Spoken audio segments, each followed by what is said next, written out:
Z Débrief, en partenariat avec InMacWstore.com, le spécialiste de l'équipement informatique pour les professionnels. Bonjour à tous, c'est le Z Débrief de la semaine, votre podcast dédié aux technologies.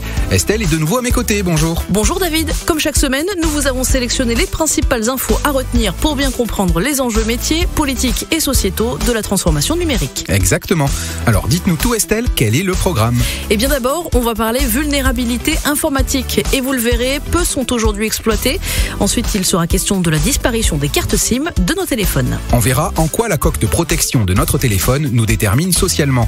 On parlera aussi d'une troisième amende infligée par la Commission européenne à Google. Et puis on finira avec un zoom sur une innovation. Elle permet le transfert de données via une photo pour les intégrer dans un tableau Excel. Allez, le Z Débrief, c'est parti.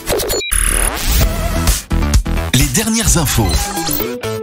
Les vulnérabilités informatiques, donc, on le sait, Estelle, c'est le cauchemar des entreprises victimes des pirates. Oui, eh bien, une récente étude nous apprend que seulement 4183 failles de sécurité sur un total de 76 000 vulnérabilités informatiques découvertes entre 2009 et 2018 ont été exploitées dans des attaques, soit seulement 5,5%. L'étude constate cependant que la plupart des vulnérabilités exploitées ont des scores de gravité élevés. Et les auteurs de l'étude espèrent que ces résultats aideront les entreprises à prioriser les opérations de patching.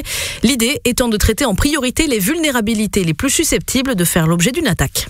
Les victimes potentielles gagneront ainsi du temps et de l'argent. Allez, on parle maintenant de l'avenir des cartes SIM, ou plutôt de leur mort programmée. Oui, Orange devrait s'y mettre très rapidement, et qui dit nouvelle carte dit aussi nouveaux appareils. Au-delà des Apple Watch et Galaxy Watch, l'option eSIM devrait être ouverte aux utilisateurs des iPhones dernière génération, tout comme à quelques terminaux Android, dont les derniers smartphones commercialisés par Google avec ses pixels. L'option sera ouverte à la fois aux abonnés Orange et Soch. Quant aux opérateurs SFR et Bouygues, ils pourraient emboîter le pas.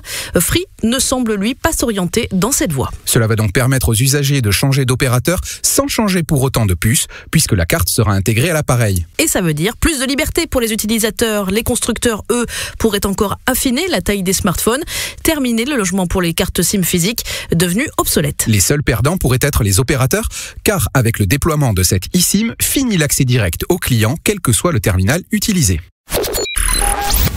David, maintenant, j'ai une étude qui va vous intéresser, vous qui êtes fan de coques d'iPhone, avec soit vos éternels mignons, soit la photo de votre petit dernier. Ah, je vous écoute Estelle. Eh bien, sachez que selon cette étude, vous êtes pauvre.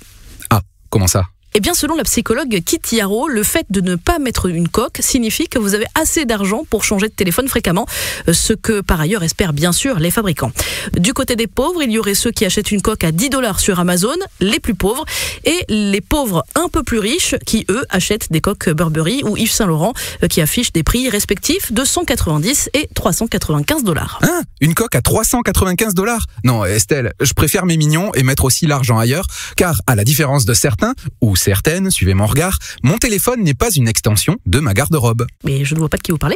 Maintenant, une petite pause et après, on vous parle des amendes gigantesques qui tombent sur la tête de Google et d'une nouvelle fonction qui permet de gagner du temps sur Excel. Vous passez trop de temps à gérer votre matériel informatique ? InMacWstore Location simplifie la gestion de votre parc. Concentrez-vous sur votre activité. InMacWstore Location s'occupe de vos équipements informatiques et vous propose des solutions sur mesure, tout inclus et évolutives en fonction de vos besoins. Rendez-vous sur le site InMacWstore.com. Le chiffre marché. Et cette semaine, c'est 1,49 milliard d'euros. Et c'est le montant de l'amende infligée par la Commission européenne pour sa participation présumée à des pratiques publicitaires contraires aux règles communautaires. Google aurait abusé de sa position dominante sur le marché publicitaire. Eh bien, mardi soir dernier, Google a donc interjeté l'appel devant le tribunal de première instance de l'Union européenne. C'est la troisième amende dont écope Google en quelques mois. En juin 2017, la Commission européenne avait obligé le groupe à verser 2,42 milliards d'euros pour un abus de position dominante sur l'e-commerce. Mais Google a aussi été condamné à une amende de 4,34 milliards d'euros en juillet dernier. Là, pour abus de position dominante avec son système d'exploitation mobile Android. La dernière amende, si elle est appliquée avec succès, porterait le montant total des amendes infligées par la Commission européenne à Google à plus de 8 milliards d'euros. Et les autorités européennes ne sont pas les seules à enquêter sur les activités de Google. Le ministère américain de la Justice prévoit de lancer une enquête antitrust sur les pratiques de Google. Ça peut toujours être utile. Alors une astuce géniale pour finir, elle concerne le transfert de données via une photo pour les intégrer dans un tableau Excel. Et oui, la bonne nouvelle concerne les utilisateurs d'appareils sous iOS, encore une fois. L'application Microsoft Excel est désormais munie de cette fonction appelée « Insérer des données à partir d'une image ». Et pour ceux qui ne le savaient pas, l'option est disponible depuis début mars sur Excel pour Android.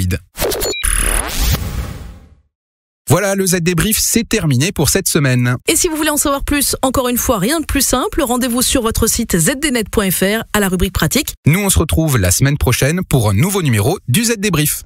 À la semaine prochaine. Z Débrief, en partenariat avec InMacWstore.com, le spécialiste de l'équipement informatique pour les professionnels.